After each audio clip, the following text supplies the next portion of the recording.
নমস্কাৰ গাইজ, যোৱাকালিতো আমি জুবিন দাক হেৰুৱাইছোঁ। সকলোৱেতো গম পায়েই, ক'বলৈতো দৰকাৰেই নাই।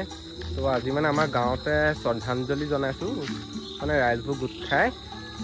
তো বলক সমগ্ৰ অসমবাসীৰ বাবে এই 2025 চনৰ 19 ছেপ্টেম্বৰটো এটা অভিশপ্ত দিন হৈ পৰিছে। আৰু আমাৰ ভাতৃ বন্ধুসকলকে নমস্কাৰ জনাইছোঁ এই শ্ৰদ্ধাঞ্জলি অনুষ্ঠানত উপস্থিত থকাৰ বাবে। ইতিমধ্যে আমাৰ বাবে এটা দুখৰ দিন।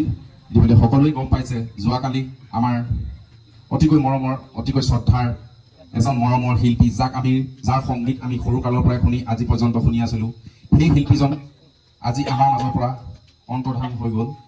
আৰু তেখেতক হেৰুৱাবলৈ পাই আমি অতিশয় দুখিত অনুভৱ কৰিছোঁ। গতিকে শ্ৰদ্ধাঞ্জলি জনাবলৈ অনুৰোধ জনাইছোঁ। ধন্যবাদ। এতিয়া আমাৰ মুখ্য চাকিগছ আমাৰ পল্লৱ গগৈ জ্বলাই দিব। জয় জুবিন দা, জয় জুবিন দা, জয় জুবিন দা, জয় জুবিন দা।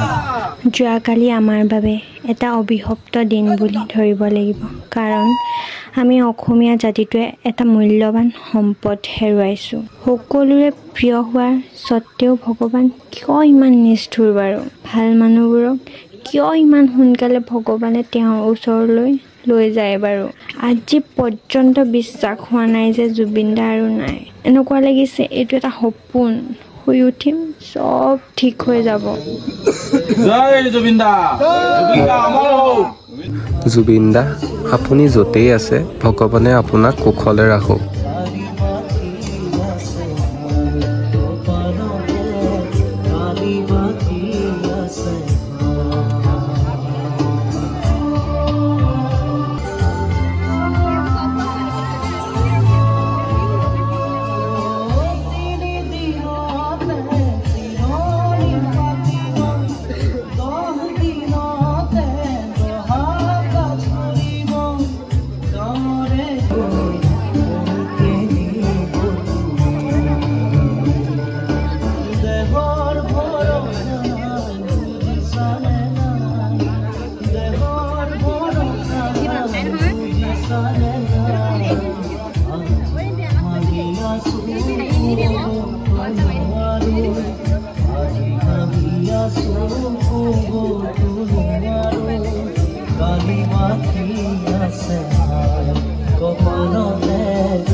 Siki